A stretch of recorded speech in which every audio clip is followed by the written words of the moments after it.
Welcome to the Living the Dream podcast with Curveball. If you believe, you can achieve.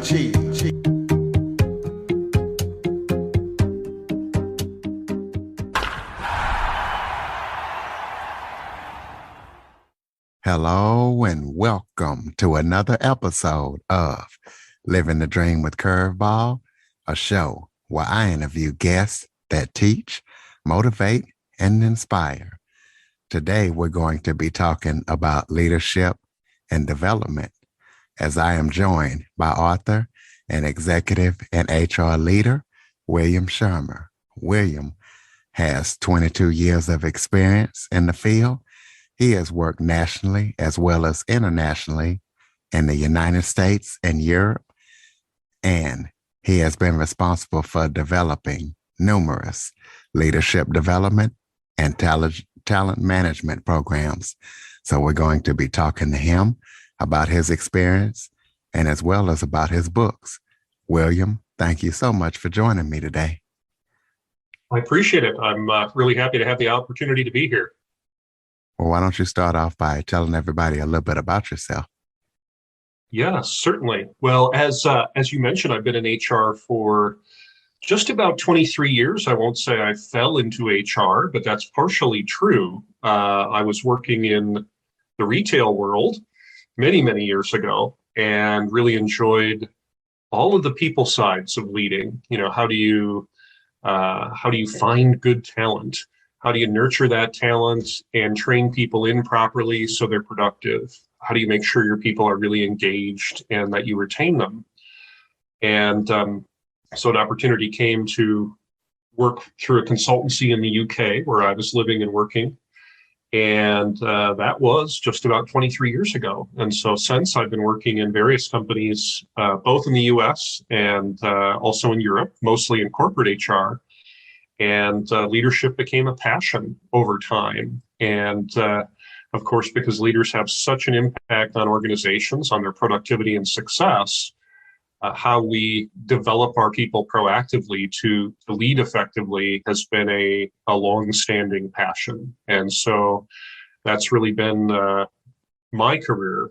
I grew up in the Midwest. I live now in Olympia, Washington, so I've traded the snow for the rain and have 3 grown children.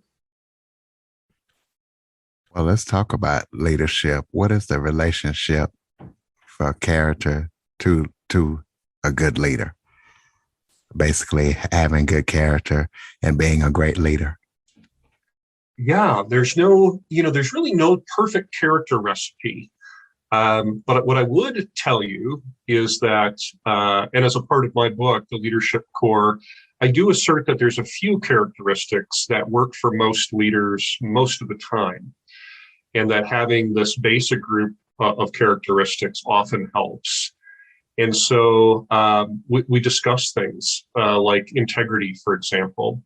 You know, you have to be able to trust your leaders, know that your leaders are going to be people of what we would call good character, that they don't lie, cheat, or steal, that they don't gossip behind your back. You know, these are some of the things that we would consider cardinal leadership sins.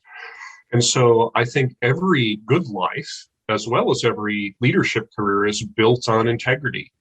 You know, knowing that people are not going to manipulate you for their means, but that leaders are going to work in the interests of everybody involved. So integrity is certainly one of those things. It's a must-have, obviously, to build relationships and to build leadership credibility. Other characteristics are discussed in the book as well. Certainly, I'm a big accountability advocate. I think accountability lies at the heart of performance, as well as good leadership, and leaders that build a sense of accountability, healthy accountability in their teams, where people understand what's expected of them, both in terms of their behavior and performance is high, and also where leaders have a sense of healthy accountability to their people as well, an obligation to them to work in their best interest and to be selfless. Others that we talk about include responsibility.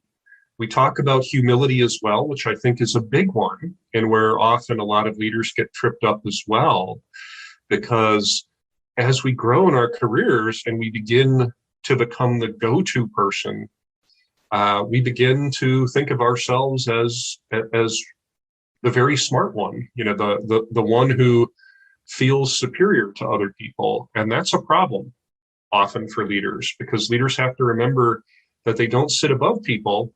They work hand in hand with people that are closest to the customer. And they're really the most important element of every organization, are the people closest to the customers. So leaders serve the people who serve the customers.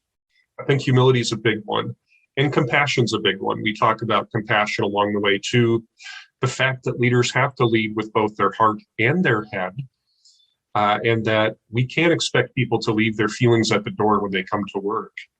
As a matter of fact, we want them to come with feelings so we can leverage good feelings like enthusiasm, optimism, energy, a sense of purpose and meaning.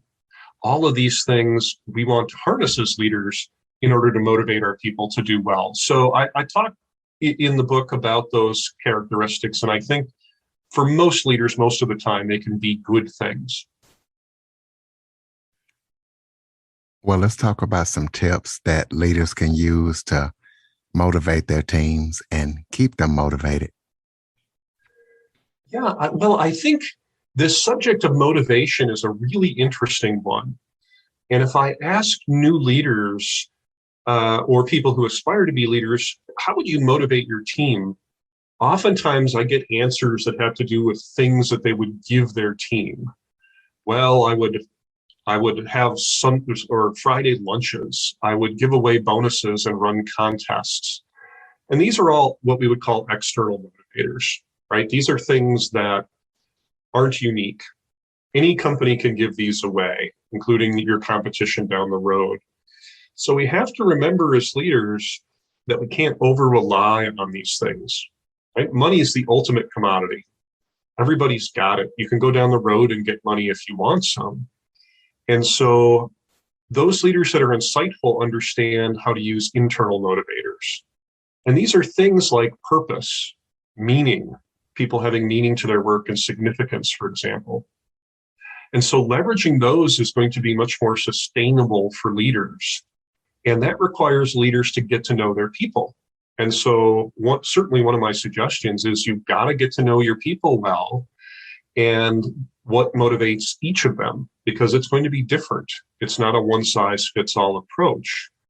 And knowing that, use and leverage those internal motivators. For example, purpose is a very strong motivator. The ability to leverage people's desire to act for a purpose that they buy into, right? That they're passionate about. That feeling of significance or importance is one. So how leaders make their people feel valued, a valued member of the team that is an important contributor. Challenge and achievement and progress are other motivators. So for instance, setting goals that are reasonably difficult but achievable, giving people a sense of progress, that they're moving towards the goal, giving them updates, letting them know that they're moving closer. These are why milestones are used in projects. And of course, celebrating achievements. These are certainly things. Inclusion and affiliation are strong motivators for people as well. We have to remember that our people want to be an author of their own fate or life at work, not just a passenger. So when we include them in decisions that affect them, that we at least inform them of things that are going on so that they feel important enough to be included in the conversation and that they feel part of the group. This is this need about affiliation that's so important, where people feel like they belong to a team. And so the biggest advice I think I can give is don't over-rely on money and bonuses and external motivators. That's not unique, right? Anybody can do that. But get to know your people and what ticks inside each of them, what really motivates them, because where you can leverage both what they're passionate about and their greatest talents, you're going to have really high performance. It's something that I've long espoused, and it's actually the title of my next book, which is called Where Talent and Passion Collide. I think if you find those two things in your team members, you'll get really good performance from them. Well, speaking of performance, let's talk about performance management. what are the basic activities involved in managing performance successfully? Yeah, it's a simple question, I think, with a difficult answer. But what I would tell you is one theory around performance management is that it is a three-legged stool. The first, the first leg of that stool is about understanding. And this is about setting expectations and goals and making those clear to your people. So setting goals, letting people know how you measure success, and giving them updates on their progress towards meeting the goals is really important. So how well we as a leader form those goals or expectations and communicate them is really crucial. And check for understanding. You know, check with your people to make sure that they understand what's expected and that they know what they need to deliver before they begin the activity. Otherwise, they're going to waste time doing things that don't contribute to the goal, that don't meet your needs as a leader. So understanding, or what we would call setting expectations and goals, is important. The next is accountability. And we talked about it earlier in character, but people need to have a sense of accountability for their performance and behavior. And this is where we use tools like regular one-on-one meetings, group meetings with them, giving them data on their performance, performance appraisals, the annual appraisal process. But we have to remember that performance management isn't an event, it's a system, right? Where we're constantly giving people feedback on how they're doing, finding out what they need from us as a leader, and helping remove obstacles. So this idea of accountability, right? Checking in and having a healthy situation where people know that you're there, yes, to check on progress, but also to be there and help. The third is indeed follow-up. And this is where leaders often fall down. That's the third leg of the stool. So we have to follow up often enough and do so to make sure, again, that we've got an accountability culture and that people understand that they're going to be held responsible for their activity and results. We also have to take those times when we follow up to recognize and reward people, to acknowledge good work and progress, and again, to coach and remove obstacles. So in the simplest way, I would describe it as understanding, ownership, and follow-up. And again, you've got a raft of systems in organizations to be able to help you, whether it's feedback tools like 360-degree feedback loops, regular one-on-one meetings, annual appraisals, one-on-one conversations, and data. All of these things you can use, and if you organize them well as a leader, you're going to deliver much more consistent performance through your people. Well, let's talk about new leaders. You know, a lot of times new leaders have trouble developing effective teams. What are the most common reasons you feel that they have this trouble developing an effective team? I think with new leaders, Curtis, it's the fact that new supervisors who never led before think that leadership is about telling people what to do, and it's not. Right? Leadership is about delivering results through the efforts of others, but it's about being a resource for them. And this is where the idea of servant leadership comes in. And so I think new leaders have to get to know their people. And oftentimes they completely skip this team building step where they need to get to know their people, what desires they have for their career development, what they need from their leaders, how they like to be communicated to. All of these different things have to be done in order to build relationships. And in the end, that's the commerce that you trade on as a leader. It's all about relationships. And if you build up a foundation of good, healthy relationships where people understand that you're going to back them up, you're going to help them and do what's in their best interest as well as the company's, you'll be fine. But you have to also build your team. And that means finding good people, setting the ground rules up for how people conduct themselves in the team, and putting structure in place, like the structure of the team and the resources you'll use. And that isn't often thoughtfully done as a new leader. And you really have to plan that out. You have to think about how you're going to have those conversations and set a structure in place so that team is your team. I think the other mistake people make early when they inherit a team is to just stamp their authority on the team, to skip all of the relationship building conversations and just somehow make change for its own sake so you can call that team your own. And that's not a good idea either, because you may be making changes before you really understand the context of the team and how things operate within the team. So remember, first, it's all about building relationships as a new leader. Well, let's talk about personal development. What are some of the characteristics that are needed for someone to build a successful and fulfilling life?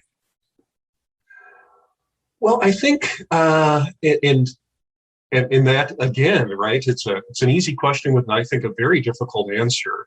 But some of the elements we talk about generally in leadership development also apply in your life. And I think, firstly, is character. I certainly espouse those same character traits in people as we do in leaders of people. And so I think you have to act based on character. I think that's the foundation to any good life. The other, and I think it's talked about more and more over this last generation, is about what we would call EQ, or emotional intelligence. And that really means getting to know yourself, both from your own perspective and understand how other people view you as well.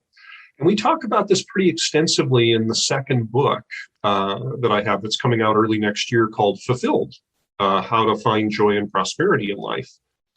And this idea of self-awareness is really important. You know, you can identify what your passions are, what your talents are, and what makes you happy if you're a stranger to yourself. And so you need to develop this sense of self-awareness and also be aware of how other people perceive you. Oftentimes we have relationship problems because we're ignorant of how other people view us, including some of the things that we need to change in our behavior. So this sense of self-awareness, a sense of emotional self-control, and our attitude is important. Out of all the things going on in life, our attitude is one of the few things that we can control every single day when we wake up. So the book talks pretty extensively about that, as well as resilience. You know, having that ability to bounce back from adversity and difficult circumstances is something that can be developed. And in the book, we discuss some resources to help you develop some sense of resilience and be able to rely on those resources when times are tough, so to speak. Other things certainly include, of course, the ability to build good relationships and manage those. That's absolutely critical, of course, to your happiness in life. And also that sense of self-development, where you are prepared to be a good learner and make the most of experiences that you have in life too. And so late in the book, Fulfilled, we talk about how to prepare yourself to be a good learner and how to be an effective learner as well. So all of those things I would describe, there's probably 5 or 6 things there that I would tell you are, I think, keys to greater fulfillment in life. I don't think anyone ever says, I have a fully fulfilled life. We're always seeking something. But I think those are some of the resources that you can use to be happier in your life. Speaking of your books, go ahead and give us a brief description of each book and tell the listeners what they can expect if they read them and where to purchase them. Yeah, certainly. So the first book is called The Leadership Core, Competencies for Successfully Leading Others. And that book is out now worldwide. Online, you can buy it through barnesandnoble.com, amazon.com, and a number of other retailers. It's really meant to be a primer for leaders, both new leaders and experienced leaders, reminding them of several core activities that they need to do well in order to be successful. So we talk about character, we talk about motivation, building teams, and that includes hiring as well, how to develop people, how to manage change, and how to manage performance. And there are breaks along the way in which a few questions are asked of the reader for them to reflect on their leadership. The second book is called Fulfilled, Finding Joy and Prosperity in Life, and that's constructed very similarly. There's a few subjects we hit on, and they include character as well as resilience. We talk about self-development. We talk about managing change and resilience as well, managing relationships, and of course, emotional intelligence. So there's about 6 main sections there, and again, pauses for the reader to think about a few questions in each of those sections. That book will be out in ebook in January. It's published through Morgan James Publishers, and that will be out again an ebook through Amazon.com and BarnesandNoble.com and others, with the print version to follow in April. And so that book really is about personal fulfillment, whereas the Leadership Core is about primarily a leadership primer on successful leadership. And the third book, hopefully, will be out late next year, called Where Talent and Passion Collide, which is really going to be about talking about how to identify and use your core talents and how to identify your passions in life. And hopefully where the two come together, oftentimes you find excellence in your life. And so you should see that hopefully out late next year as well. So I know you work nationally as well as internationally in the United States and Europe. Is there a difference in the leadership style that you either taught or that works, or are they both basically the same? All things that you talked about in this interview apply to both countries? Yeah, I would say, so there is cultural context to leadership, but what I would tell you is I wrote the book with the idea in mind that the concepts, I think, are universal. I think they apply wherever you may be. But certainly, there are some communication styles that are more indirect than others, and some power relationships that differ depending upon where you are in certain countries. And so open debate and challenging your leader in certain countries just isn't done. It's not a part of the culture. And so as I provided leadership training in certain countries, I noticed that. Whereas perhaps in the US, in certain areas of Western Europe and in India, for example, I found there to be much more open, very direct debate, including challenging the leader or the speaker. So there's some cultural context there, but I think the general concepts we've discussed and that are in the book are very much universal. I know you're working on a book for next year, but are there any other current or upcoming projects that you're working on that people need to know about? Well, in terms of authoring, no. What I would say is I've also developed a number of online courses around the Leadership Core. There's several courses that complement the book. And so those people that want to dive into leadership in some more depth can certainly explore those courses. It's through an online company called farsightlearning.com. So that's farsightlearning.com. Right now there's 7 leadership courses out there. There's going to be a couple more added. And then there will be a number of courses around personal fulfillment based on my book Fulfilled that should be available on Farsight Learning by the end of the first quarter 2022. So farsightlearning.com. Any other websites or social media links so people can connect with you and learn more about leadership and personal development? Absolutely. Always love to hear from anyone who's got an interest in personal growth and fulfillment or leadership. And you can find me at willschirmerofficial.com. That's my main website. You can also find me on Instagram. So I'm on Instagram, I'm on Twitter, and I'm also on LinkedIn. So you can certainly find me there as well. Facebook as well. So I guess I'm sort of all over in terms of establishing that social media presence. All under the handle Will Schirmer Official. Yes, Will Schirmer Official on Facebook, on Instagram, online, and Will Schirmer 1 on Twitter. All right. Well, close us out with some final thoughts on leadership and personal development. Yeah, I think, well, with respect to leadership, I think it's very much understanding that if you're going to lead people and capture their, their hands and feet, you've got to firstly capture both their hearts and minds, right? And so you have to remember that leadership isn't just about logic. You're dealing with people's emotions at work, and that's a reality. And so the better relationship you build up with them, and the more you can understand and leverage emotion for mutual benefit, right? Not to manipulate people, but to do what's in their best interest as employees and the organization's best interest as well is important. And lead with character. Your character is the only thing that you take with you wherever you go in life, and it's priceless. So I think leading with character and integrity is important. In terms of personal growth and fulfillment, I think it's very much a journey. There's a lot of authors and practitioners on personal growth that I love. And it's a journey. And I think most of that journey in life is about finding yourself. Self-awareness and self-discovery is important.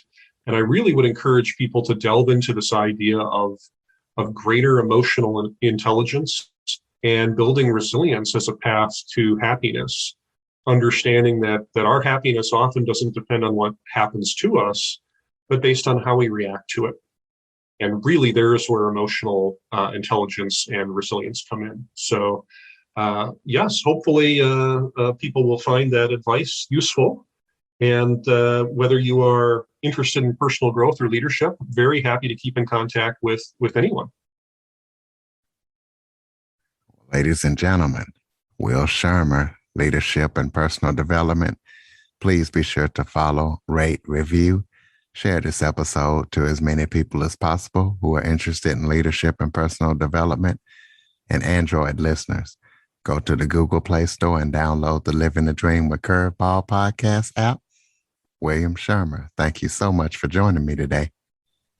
Appreciate the opportunity to be here. Thank you. For more information on the Living the Dream podcast, visit www.djcurveball.com. Until next time, stay focused on living the dream.